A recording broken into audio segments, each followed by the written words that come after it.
Taoiseach. Two issues. First of all, and I raised it with you before, victims of domestic violence accessing the emergency rent supplement. You said you'd look into it, and indeed Minister Doherty yesterday in response to me said that she was looking at amending the referral pathways, and that's really important and it's good. But Taoiseach, that's only 50% of the problem.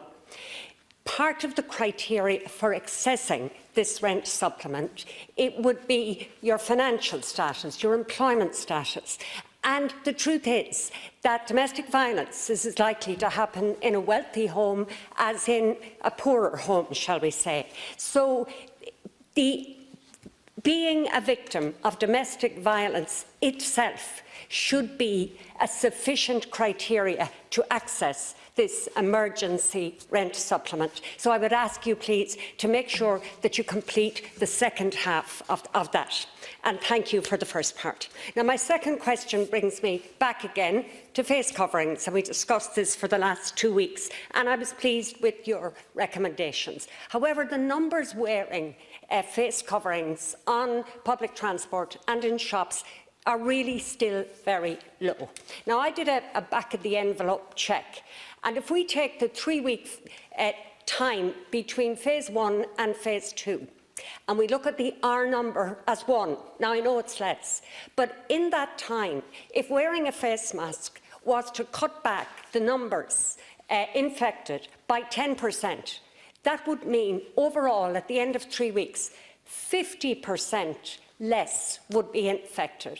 And if the face mask didn't work well and people didn't follow protocols and it was only 1 in every 5, it would still be 30% fewer infected.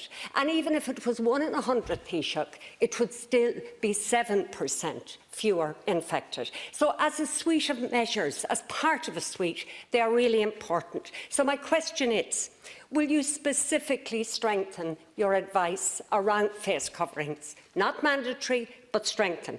Would you consider following the examples of other countries and sending out free face masks to citizens? Will you work with local groups, local businesses, to ramp up the production of face coverings? Would you launch a public awareness campaign about homemaking face coverings? And finally, Taoiseach, would you consider giving them out on public transport? Many people want to wear them, but they might forget. So if you give them out on public transport, that might be part of the solution to increase capacity on public transport, which in 2, 3 and 4 weeks' time will be a paramount issue. Thank you. Thanks very much, Deputy. Rent supplement is means tested. I think everyone in the House appreciates that. So rent supplement is not provided to people who can afford to pay their own rent or mortgage or even buy their own home. And I think if we were to extend rent supplement to any group who don't actually need it for financial reasons, that would be a big policy change, an expensive one. I'm not sure it would be the right course of action, notwithstanding the very difficult individual circumstances that people may find themselves in. In terms of the advice on face coverings, there is new advice on face coverings that the Deputy will be aware of, and the advice is that people should wear face coverings on crowded public transport and crowded indoor places like shops, but is not mandatory. And it's also very strongly advised that people not see it as a substitute for hand washing and social distancing and all those other actions. This is very much one of those things that I think is a public health issue, and while people are entitled to offer their opinions, including me and deputies, we have to be guided, I think, by the CMO and NEFID on something that is purely a matter of public health advice. And there is a public awareness campaign underway actually at the moment, advising people when to use masks, how to use them, how to make them and so on. That will be stepped up.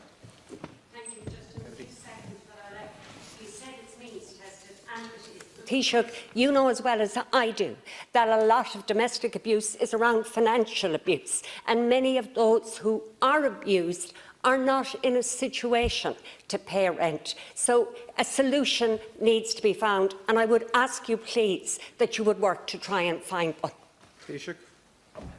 Thanks, Deputy. I absolutely acknowledge that financial abuse can be part of the abuse that people who suffer domestic violence face, both men and women, but mostly women. And I think the solution there is probably the urgent needs payment, which is available under the Social Welfare Code.